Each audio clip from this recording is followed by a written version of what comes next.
അപ്പോൾ നമ്മളിപ്പോൾ പഠിച്ചുകൊണ്ടിരിക്കുന്നത് ഇൻഫർമേഷൻ ടെക്നോളജി ഫോർ ബിസിനസ് എന്ന് പറഞ്ഞ സബ്ജക്റ്റാണ്. അതിനകത്ത് HTML ആണ് പഠിച്ചുകൊണ്ടിരിക്കുന്നത്. HTMLനകത്തെ ടേബിൾസ് ആണ് നമ്മൾ പഠിക്കുന്നത്. അപ്പോൾ നമുക്ക് ടേബിൾസ് എങ്ങനെയാണെന്ന് ബാക്കി കണ്ടിന്യൂഷൻ നമുക്ക് നോക്കാം. അപ്പോൾ നമ്മൾ കഴിഞ്ഞ ക്ലാസ്സിൽ നമ്മൾ ഔട്ട്പുട്ട് നമുക്ക് കിട്ടിയല്ലേ, ഒരു റോയിൽ 3 ഡേറ്റ അല്ലേ, ഒരു റോയിൽ 3 ഡേറ്റ. അപ്പോൾ എങ്ങനെ എഴുതണം? TR ഓപ്പൺ ചെയ്ത് TR ക്ലോസ് ചെയ്ത് ഇൻ ബിറ്റ്വീൻ 3 TD അല്ലേ. ഫസ്റ്റ് TDക്കകത്ത് സാക്ക്, സെക്കൻഡ് TDക്കകത്ത് XYZ, തേർഡ് TDക്കകത്ത് ABC. ഓക്കെ, നമുക്ക് അടുത്തൊരു എക്സാമ്പിൾ 2 നോക്കാം. ഞാൻ ഒന്നും എല്ലാം എഴുതുന്നില്ല, ബോഡി തൊട്ട് സ്റ്റാർട്ട് ചെയ്യുന്നു. ബോഡി, ടേബിൾ, ദെൻ ബോർഡർ എന്താണ്? ഒരു ആട്രിബ്യൂട്ട് ആണ്. സോ ബോർഡറിൻ്റെ വാല്യൂ ഞാൻ എന്താ കൊടുത്തേക്കുന്നത്? ഇസ് ഈക്വൽ ടു 1 അല്ലേ. ബോർഡറിൻ്റെ വാല്യൂ ഇസ് ഈക്വൽ ടു 1 എന്ന് പറഞ്ഞ് ഞാൻ കൊടുത്തു. Next TR. അപ്പം TRനകത്ത് ഞാൻ എന്താ കൊടുത്തു? TR ഓപ്പൺ ചെയ്തു, TR ക്ലോസ് ചെയ്തു. ഇൻ ബിറ്റ്വീൻ, ആ റോയുടെ ഇൻ ബിറ്റ്വീൻ ഞാൻ എന്ത് കൊടുത്തു? 3 ഡേറ്റ കൊടുത്തു, അല്ലെങ്കിൽ 3 TD കൊടുത്തു. ഏതാ? TD സാക്ക്, TD XYZ, TD ABC.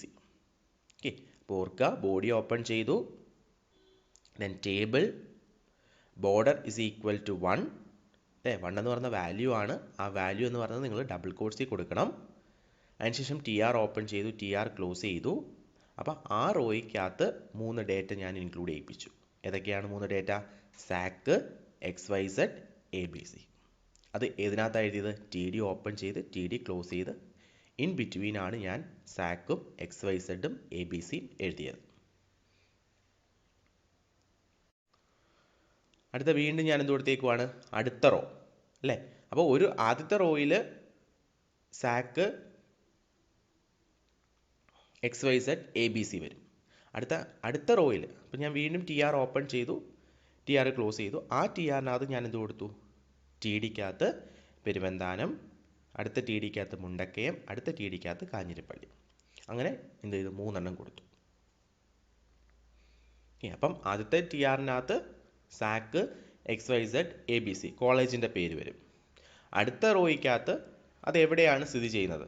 Peruvanthanam, Mundakayam, Kanjirappally. അപ്പോൾ TRനകത്ത് TR ഓപ്പൺ ചെയ്ത് TR ക്ലോസ് ചെയ്തു. അതിന് ഇൻ ബിറ്റ്വീൻ 3 TDയും കൂടെ എഴുതി. ഏതൊക്കെയാണ് 3 TD? പെരുവന്താനം, മുണ്ടക്കയം, കാഞ്ഞിരപ്പള്ളി. TD ഓർക്കുക, ടേബിൾ ഡേറ്റയാണെന്ന് ഓർക്കുക. ടേബിൾ ഡേറ്റ ഓപ്പൺ ചെയ്യുകയും ക്ലോസ് ചെയ്യുകയും വേണം. അതിനുശേഷം ബോഡി ക്ലോസ് ചെയ്തു, HTML ക്ലോസ് ചെയ്തു. അപ്പോൾ നമുക്ക് ഔട്ട്പുട്ട് നോക്കാം എങ്ങനെയാണെന്ന്. ഇതാണ് നമുക്ക് കിട്ടുന്ന ഔട്ട്പുട്ട് എന്ന് പറയുന്നത്. എന്താണ് ഔട്ട്പുട്ട്? സാക്ക്, XYZ, ABC എന്നുള്ളത് ആദ്യത്തെ റോയിൽ വന്നു. പെരുവന്താനം, മുണ്ടക്കയം, കാഞ്ഞിരപ്പള്ളി എന്ന് പറയുന്നത് അടുത്ത കോളത്തിൽ വന്നു.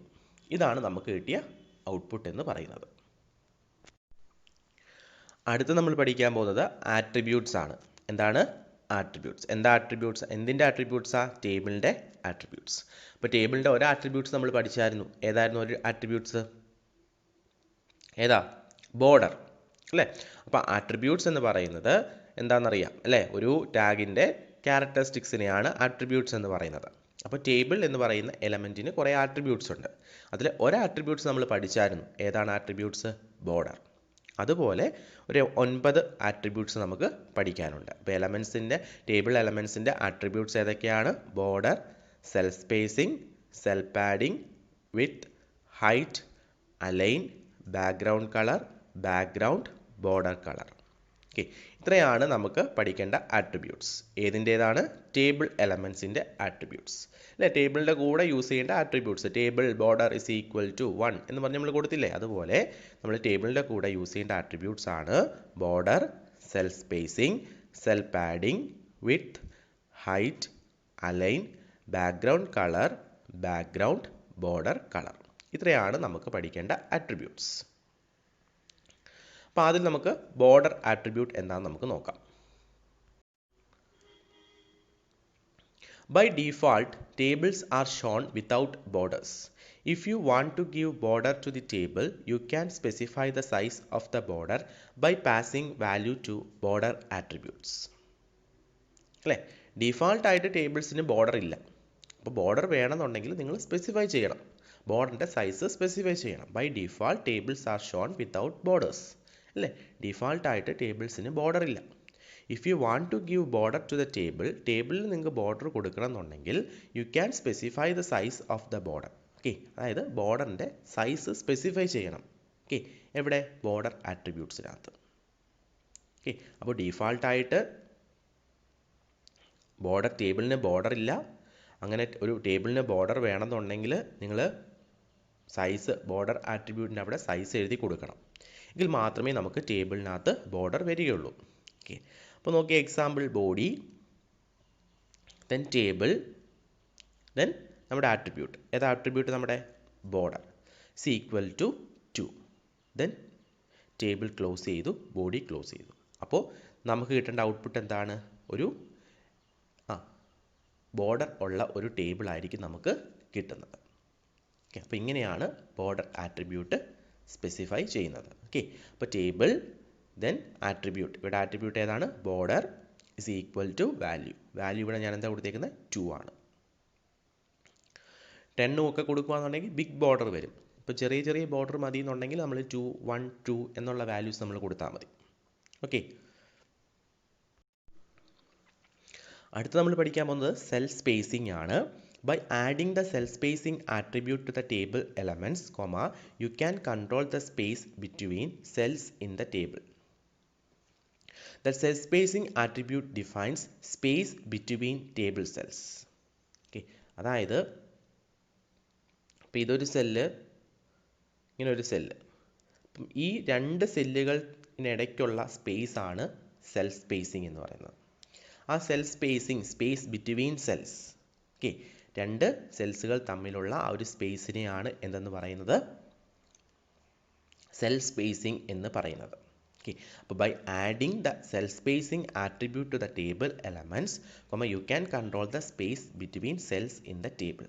Okay, സെല്ലുകൾ തമ്മിലുള്ള സ്പേസ് കൺട്രോൾ ചെയ്യാൻ വേണ്ടിയിട്ടാണ് സെൽ സ്പേസിംഗ് യൂസ് ചെയ്യുന്നത്. മനസ്സിലായോ? സെല്ലുകൾ തമ്മിലുള്ള സ്പേസ് കൺട്രോൾ ചെയ്യാൻ വേണ്ടി, അതിന് വേണ്ടിയിട്ടാണ് സെൽ സ്പേസിംഗ് പഠിക്കുന്നത്. നമ്മൾ എക്സാമ്പിൾ നോക്കാം. Body, then table border is equal to 2, then ഒരു സ്പേസ് വിട്ടതിന് ശേഷം cell spacing is equal to 5. അപ്പോൾ ഇവിടെ സെൽ സ്പേസിങ്ങിൻ്റെ വാല്യൂ ഞാൻ എന്താ കൊടുത്തേക്കുന്നത്? 5 ആണ് കൊടുത്തേക്കുന്നത്. ആ വാല്യൂ ഞാൻ എന്തിൽ കൊടുത്തേക്കുവാണ്? ഡബിൾ കോട്ട്സിൽ കൊടുത്തേക്കുവാണ്. പിന്നെ പ്രത്യേകം ശ്രദ്ധിക്കണം, സെൽ സ്പേസിംഗ് എന്ന് പറയുന്ന ഒറ്റ വേർഡാണ്, അതിന് സ്പേസ് കൊടുക്കാൻ പാടില്ല. സ്പേസ് കൊടുത്താൽ ഔട്ട്പുട്ട് കിട്ടില്ല. സെൽ സ്പേസിംഗ് എന്ന് പറയുന്നത് ഒറ്റ വേർഡാണ്. ദെൻ ടേബിൾ ക്ലോസ് ചെയ്തു, ബോഡി ക്ലോസ് ചെയ്തു. ഇതാണ് സെൽ സ്പേസിംഗ്. ഓക്കെ, അപ്പോൾ ഇത് നമ്മൾ അടുത്ത ലൈവ് ക്ലാസ് വരുന്ന സമയത്ത് നമുക്ക് നോട്ട് പാഡിനകത്ത് ഇത് ചെയ്ത് കാണിക്കാം. ഓക്കെ, അപ്പോൾ table, then attribute border is equal to 2, then ഒരു സ്പേസ് വിട്ടതിന് ശേഷം cell spacing is equal to 5. അപ്പോൾ സെൽ സ്പേസിംഗ് എന്താണ്? Defines space between table cells. Okay, table സെൽസിൻ്റെ സ്പേസ് കൺട്രോൾ ചെയ്യാൻ വേണ്ടിയിട്ടാണ് സെൽ സ്പേസിംഗ് പഠിക്കുന്നത്. അപ്പോൾ ആട്രിബ്യൂട്ട് എഴുതുമ്പോൾ ശ്രദ്ധിക്കേണ്ട കാര്യം ഇതുപോലെ ആദ്യത്തെ ആട്രിബ്യൂട്ട് എഴുതി കഴിഞ്ഞതിന് ശേഷം ഒരു സ്പേസ് വിട്ടതിന് ശേഷം വേണം അടുത്ത ആട്രിബ്യൂട്ട് എഴുതാൻ. ഓക്കെ, അതുപോലെ ഓർക്കേണ്ട ഏറ്റവും പ്രധാനപ്പെട്ട ഒരു കാര്യം എന്ന് പറയുന്നത് ഈ സെൽ സ്പേസിംഗ് എന്ന് പറയുന്നത് ഒറ്റ വേർഡാണ്. ഓക്കെ, രണ്ടായിട്ട് എഴുതരുത്, അത് ഒറ്റ വേർഡാണ് സെൽ സ്പേസിംഗ് എന്ന് പറയുന്നത്. അപ്പോൾ cell spacing is equal to 5. അടുത്ത നമുക്ക് പഠിക്കേണ്ടതാണ് സെൽ പാഡിംഗ് ആണ്. എന്താണ് cell padding? By adding the cell padding attributes to the table elements, you can control the space between the cell edges and cell content. Cell padding represents the distance between cell border and the content within the cell. Okay, അപ്പോൾ ഇതാണ് cell padding എന്ന് പറയുന്നത്. ഇപ്പോൾ ഒരു example എടുക്കുകയാണെന്നുണ്ടെങ്കിൽ ഞാനൊരു cell എടുത്തു. ഇവിടെ ഞാൻ അരുൺ എന്ന് എഴുതി. അപ്പോൾ ഈ കണ്ടൻറ്റും ഇവിടുത്തെ എഡ്ജും തമ്മിലുള്ള ഡിസ്റ്റൻസ്, നമ്മുടെ കണ്ടൻറ്റും സെല്ലിലുള്ള കണ്ടൻറ്റും നമ്മുടെ ബോർഡറിൻ്റെ എഡ്ജും തമ്മിലുള്ള ഡിസ്റ്റൻസിനെയാണ് സെൽ പാഡിംഗ് എന്ന് പറയുന്നത്. By adding the cell padding attributes to the table elements, okay, നിങ്ങൾക്ക് എന്ത് ചെയ്യാൻ പറ്റും? You can control the space between the cell edges and cell content. Cell എഡ്ജും സെൽ കണ്ടൻറ്റും തമ്മിലുള്ള സ്പേസിനെ കൺട്രോൾ ചെയ്യാൻ. എന്തൊക്കെ തമ്മിലുള്ളതാണ്? Cell കണ്ടൻറ്റും cell എഡ്ജും. മനസ്സിലായോ? സെൽ കണ്ടൻറ്റും സെൽ എഡ്ജും തമ്മിലുള്ള സ്പേസിനെ കൺട്രോൾ ചെയ്യാൻ വേണ്ടിയിട്ടാണ് സെൽ പാഡിംഗ് പഠിക്കുന്നത്. Cell padding represents the distance between എന്തൊക്കെ തമ്മിലുള്ള ഡിസ്റ്റൻസ് ആണ്? Cell border and the content within a cell.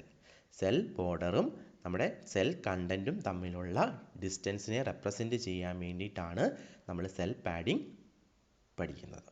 അപ്പോൾ എന്തൊക്കെ നമ്മൾ പഠിച്ചു? ബോർഡർ ആട്രിബ്യൂട്ട് പഠിച്ചു, സെൽ സ്പേസിംഗ് പഠിച്ചു, സെൽ പാഡിംഗ് പഠിച്ചു. ഇനി സെൽ പാഡിങ്ങിൻ്റെ കോഡിംഗ് എങ്ങനെയാണെന്ന് നമുക്ക് നോക്കാം. എങ്ങനെയാണ്? ബോഡി ഓപ്പൺ ചെയ്തു, table border is equal to 2, cell spacing is equal to 5, then ഒരു സ്പേസ് വിട്ടിട്ട് cell padding is equal to 5. അപ്പോൾ ഇവിടെ ഓർക്കേണ്ട കാര്യം എന്താണെന്ന് വെച്ചാൽ ഇവിടെയും സെൽ പാഡിംഗ് എന്ന് പറയുന്നത് ഒറ്റ വേർഡാണ്. പാഡിങ്ങിൻ്റെ സ്പെല്ലിങ് പ്രത്യേകം ശ്രദ്ധിക്കുക. 2 D ഉണ്ട്, PADDING. ഓക്കെ, അപ്പോൾ table border is equal to 2, ഒരു സ്പേസ് വിട്ടിട്ട് cell spacing is equal to 5. Cell spacing ഒറ്റ വേർഡാണ്. ദെൻ വീണ്ടും ഒരു സ്പേസ് വിട്ടതിന് ശേഷം cell padding is equal to 5. Okay, അപ്പോൾ സെൽ പാഡിംഗ് എന്താണ്? 5 എന്ന് പറയുന്ന വാല്യൂ ഞാൻ കൊടുത്തു. നിങ്ങൾക്ക് ഇഷ്ടമുള്ള വാല്യൂ കൊടുക്കാം, അതിനനുസരിച്ച് നമ്മുടെ ഔട്ട്പുട്ട് മാറും. അപ്പോൾ സെൽ പാഡിംഗ് എന്ന് പറയുന്നത് ഒറ്റ വേർഡ് ആണെന്നുള്ളത് ഓർത്തിരിക്കുക. ഇവിടെ 2 D ഉണ്ടെന്നും ഓർത്തിരിക്കുക. സ്പെല്ലിംഗ് മിസ്റ്റേക്ക് ഉണ്ടെങ്കിലും നമുക്ക് ഔട്ട്പുട്ട് കിട്ടത്തില്ല. സ്പേസിംഗ് ഒക്കെ ഇട്ട് കഴിഞ്ഞാലും നമുക്ക് ഔട്ട്പുട്ട് കിട്ടത്തില്ല. ദെൻ ടേബിൾ ക്ലോസ് ചെയ്തു, ബോഡി ക്ലോസ് ചെയ്തു. അപ്പോൾ നമ്മൾ ബോർഡർ പഠിച്ചു, സെൽ സ്പേസിംഗ് പഠിച്ചു, സെൽ പാഡിംഗ് പഠിച്ചു. ബോർഡർ എന്ന് പറയുന്നത് എന്താണ്? നമുക്ക് ഡീഫാൾട്ടായിട്ട് ഒരു ടേബിളിന് ബോർഡർ ഉണ്ടായിരിക്കത്തില്ല. അപ്പോൾ ബോർഡർ വേണമെന്നുണ്ടെങ്കിൽ നമ്മൾ എന്ത് ചെയ്യണം? ബോർഡർ ആട്രിബ്യൂട്ടിനകത്ത് വാല്യൂ എഴുതി കൊടുക്കണം. സെൽ സ്പേസിംഗ് എന്ന് പറയുന്നത് എന്താണ്? സെല്ലുകൾ തമ്മിലുള്ള സ്പേസിനെയാണ്, അത് കൺട്രോൾ ചെയ്യാൻ വേണ്ടിയിട്ടാണ് സെൽ സ്പേസിംഗ് പഠിക്കുന്നത്. ആ സെൽ സ്പേസിങ്ങിൻ്റെ വാല്യൂ നിങ്ങൾക്ക് ഏതാണെന്ന് വെച്ചാൽ കൊടുക്കാം. സെൽ പാഡിംഗ് എന്ന് പറയുന്നത് കണ്ടൻറ്റും എഡ്ജും തമ്മിലുള്ള ഡിസ്റ്റൻസിനെയാണ് കൺട്രോൾ ചെയ്യാൻ വേണ്ടിയിട്ടാണ് നമ്മൾ സെൽ പാഡിംഗ് പഠിക്കുന്നത്. അത് ഒറ്റ വേർഡാണ് സെൽ പാഡിംഗ് എന്ന് പറയുന്നത്. അതിനകത്തും വാല്യൂ നിങ്ങൾക്ക് സ്പെസിഫൈ ചെയ്ത് കൊടുക്കാം. ഓക്കെ, അപ്പോൾ ഇത്രയാണ് നമുക്ക്. അപ്പം ഇതൊക്കെയാണ് നമ്മളിപ്പോൾ പഠിച്ചത്. Border, cell spacing and cell padding attributes ആണ് പഠിച്ചത്. അടുത്ത ആട്രിബ്യൂട്ട് എന്ന് പറയുന്നത് വിഡ്ത്ത് ആൻഡ് ഹൈറ്റ്. ഏതാണ്? Width and height. To manipulate the height and width of an entire table, you can pass either a percentage value or a pixel value to the width and height attribute of table elements. Okay, widthും ഹൈറ്റും അല്ലേ, വീതിയും നീളവും. Table നിങ്ങൾക്ക് വലിയ table വേണമെങ്കിൽ വലിയ table ആക്കാം. Okay, വീതി കൂടിയത് വേണമെങ്കിൽ വീതി കൂടിയത്, അങ്ങനെ വിഡ്ത്ത് ആൻഡ് ഹൈറ്റ് നമുക്ക് സെറ്റ് ചെയ്യാം. ഓക്കെ, അപ്പോൾ ഒരു എൻ്റയർ ടേബിളിന് നമുക്ക് ഹൈറ്റും വിഡ്ത്തും നിങ്ങൾക്ക് സെറ്റ് ചെയ്യാം. അപ്പോൾ അതിന് വേണ്ടി നമ്മൾ എന്ത് ചെയ്യണം? വിഡ്ത്ത് ആൻഡ് ഹൈറ്റ് ആട്രിബ്യൂട്ടിനകത്ത് വാല്യൂ പാസ് ചെയ്യണം. ഏത് വാല്യൂ നമുക്ക് പാസ് ചെയ്യാം? ഒന്നെങ്കിൽ നിങ്ങൾക്ക് പെർസെൻറ്റേജ് വാല്യൂ പാസ് ചെയ്യാം, അല്ലെങ്കിൽ നിങ്ങൾക്ക് പിക്സൽ വാല്യൂ പാസ് ചെയ്യാം. ഓക്കെ, ഏതൊക്കെയാണ് 2 values? Percentage value or A pixel value. Okay, percentage value നിങ്ങൾക്ക് പാസ് ചെയ്യാം, പിക്സൽ വാല്യൂ നിങ്ങൾക്ക് പാസ് ചെയ്യാം. അപ്പോൾ to manipulate the height and width of an entire table, you can pass either a percentage value or a pixel value to the width and height attribute of table elements. Okay, അപ്പോൾ ഒരു entire ടേബിളിൽ നിങ്ങൾക്ക് ഹൈറ്റും വിഡ്ത്തും നിങ്ങൾക്ക് change ചെയ്യാം. അതിനുവേണ്ടി നിങ്ങൾക്ക് width and height ആട്രിബ്യൂട്ടിന് നിങ്ങൾക്ക് വാല്യൂ പാസ് ചെയ്യാം. ആ വാല്യൂ എന്ന് പറഞ്ഞാൽ എന്താ? 2 വാല്യൂസ് ഉണ്ട്. പെർസെൻറ്റേജ് വാല്യൂവും പാസ് ചെയ്യാം, അല്ലെങ്കിൽ പിക്സൽ വാല്യൂവും പാസ് ചെയ്യാം. Okay, percentage value or pixel value. അപ്പോൾ അതെങ്ങനെയാണ് നമുക്ക് നോക്കാം. Body, then table, width is equal to 50%, then ഒരു സ്പേസ് വിട്ടിട്ട് height is equal to 40%, then table close ചെയ്തു, ബോഡി ക്ലോസ് ചെയ്തു. അപ്പോൾ നോക്കിയേ, വിഡ്ത്തിനും ഹൈറ്റിനും ഞാൻ കൊടുത്ത വാല്യൂ എന്താണ്? പെർസെൻറ്റേജ് വാല്യൂ ആണ്. അപ്പോൾ പെർസെൻറ്റേജ് വാല്യൂയും കൊടുക്കാം, പിക്സൽ വാല്യൂയും കൊടുക്കാം. പിക്സൽ വാല്യൂ എന്ന് പറയുമ്പോൾ 400, അങ്ങനെ ഒരു ഫിക്സഡ് ഒരു എമൗണ്ട്, 400, 300, 100 പെർസെൻറ്റേജിലല്ല. ഓക്കെ, പെർസെൻറ്റേജ് വാല്യൂ എന്ന് പറയുമ്പോൾ 50%, 40% എന്ന് പറഞ്ഞ് കൊടുക്കണം. ഓക്കെ, മനസ്സിലായോ? അപ്പോൾ body, table width is equal to 50%, height is equal to 40%. അപ്പോൾ വിഡ്ത്തിൻ്റെ വാല്യൂ എന്താണ്? 50%, ഹൈറ്റിൻ്റെ വാല്യൂ 40%. ദെൻ ടേബിൾ ക്ലോസ് ചെയ്തു, ബോഡി ക്ലോസ് ചെയ്തു. അപ്പോൾ നമുക്ക് കിട്ടുന്ന ഔട്ട്പുട്ട് എന്തായിരിക്കും? 15 വിഡ്ത്തും 14 ഹൈറ്റും ഉള്ള ഒരു ടേബിൾ ആയിരിക്കും നമുക്ക് കിട്ടുന്നത്. അപ്പോൾ ഇതാണ് വിഡ്ത്ത് ആൻഡ് ഹൈറ്റ് എന്ന് പറയുന്നത്. അപ്പോൾ വിഡ്ത്ത് ആൻഡ് ഹൈറ്റ് എന്ന് പറഞ്ഞാൽ എന്താണ്? വിഡ്ത്ത് ആൻഡ് ഹൈറ്റ് ആട്രിബ്യൂട്ടിൻ്റെ കൂടെ നിങ്ങൾക്ക് വാല്യൂ പാസ് ചെയ്യാം. ആ വാല്യൂ എന്ന് പറയുന്നത് എന്തായിരിക്കും? പെർസെൻറ്റേജ് വാല്യൂ അല്ലെങ്കിൽ പിക്സൽ വാല്യൂ ആയിരിക്കും. ഓക്കെ, പെർസെൻറ്റേജ് വാല്യൂ അല്ലെങ്കിൽ പിക്സൽ വാല്യൂ ആയിരിക്കും. ഓക്കെ, അപ്പോൾ അതെങ്ങനെ കൊടുക്കാമെന്ന് വെച്ചാൽ ഇതുപോലെ width is equal to table width is equal to 50%, then space ഇട്ടതിന് ശേഷം ഹൈറ്റ് ഇസ് ഈക്വൽ ടു 40%. അപ്പോൾ വിഡ്ത്ത് 50%ഉം ഹൈറ്റ് 40%. അപ്പോൾ അങ്ങനെ ഒരു ടേബിൾ നമുക്ക് കിട്ടും. ഓക്കെ, ഇതാണ് വിഡ്ത്ത് ആൻഡ് ഹൈറ്റ് ആട്രിബ്യൂട്ട് എന്ന് പറയുന്നത്. നെക്സ്റ്റ് ആട്രിബ്യൂട്ട് ആണ് അലൈൻ ആട്രിബ്യൂട്ട്. അടുത്ത ആട്രിബ്യൂട്ട് എന്താ? Align attribute. To align your table to the left or right or centre of the page. അതായത് നിങ്ങളുടെ പേജിൽ നിങ്ങളുടെ ടേബിളിനെ നിങ്ങൾക്ക് എവിടെയൊക്കെ കൊണ്ടുവരാം? ലെഫ്റ്റ് അല്ലെങ്കിൽ റൈറ്റ് അല്ലെങ്കിൽ സെൻറ്ററിൽ കൊണ്ടുവരാം അല്ലേ? നമ്മുടെ വെബ് പേജിനകത്ത് നിങ്ങൾക്ക് സെൻറ്ററിൽ ടേബിൾ കൊണ്ടുവരാം, അല്ലെങ്കിൽ നിങ്ങൾക്ക് ലെഫ്റ്റിൽ ടേബിൾ കൊണ്ടുവരാം, അല്ലെങ്കിൽ നിങ്ങൾക്ക് റൈറ്റിൽ ടേബിൾ കൊണ്ടുവരാം. അപ്പോൾ അതിനു വേണ്ടി നമ്മൾ പഠിക്കുന്നതാണ് അലൈൻ ആട്രിബ്യൂട്ടാണ് പഠിക്കുന്നത്. ഓക്കെ, അപ്പോൾ ബോഡി ഓപ്പൺ ചെയ്തു, then table align is equal to centre, table close ചെയ്തു, ബോഡി ക്ലോസ് ചെയ്തു. ഓക്കെ, അപ്പോൾ ഇതാണ് അലൈൻ ആട്രിബ്യൂട്ട് എന്ന് പറയുന്നത്. അപ്പോൾ അലൈൻ ആട്രിബ്യൂട്ട് എന്ന് പറയുന്നത് എന്താണ്? To align your table to the left or right or centre of the page അല്ലേ? ഒരു പേജിൻ്റെ ലെഫ്റ്റിലോ റൈറ്റിലോ സെൻറ്ററിലോ ടേബിളിനെ കൊണ്ടുവരാൻ വേണ്ടി നമുക്ക് അലൈൻ ആട്രിബ്യൂട്ട് പഠിക്കാം. അപ്പോൾ അലൈൻ ആട്രിബ്യൂട്ട് എന്ന് പറയുന്നത് ALIGN ആണ്. അപ്പോൾ body, then table, then space align is equal to centre. അപ്പോൾ എന്താണ് നമുക്ക് ഇവിടെ കിട്ടുന്ന ഔട്ട്പുട്ട്? നമ്മുടെ ടേബിൾ എവിടെ വരും? നമ്മുടെ ടേബിൾ സെൻറ്ററിൽ വരും. ഓക്കെ, ഇതാണ് അലൈൻ ആട്രിബ്യൂട്ട് എന്ന് പറയുന്നത്. അപ്പോൾ ഇന്നത്തെ ക്ലാസ് ഇവിടെ അവസാനിക്കുന്നു. അപ്പോൾ ഇത്രയും കാര്യങ്ങൾ പഠിക്കുക. ഏതൊക്കെയാണ് നമ്മൾ ഇന്ന് പഠിച്ച ആട്രിബ്യൂട്ടുകൾ? ടേബിൾ പഠിച്ചു. ടേബിളിനകത്ത് ഏതൊക്കെ ആട്രിബ്യൂട്ട്സാണ് പഠിച്ചത്? Border, cell spacing, cell padding, width and height, align attribute. ഇത്രയും ആട്രിബ്യൂട്ടാണ് നമ്മൾ പഠിച്ചത്. ഓക്കെ, അപ്പോൾ അടുത്ത വീഡിയോയിൽ നമുക്കിതിൻ്റെ ബാലൻസ് പോർഷൻസ് കാണാം. Thank U.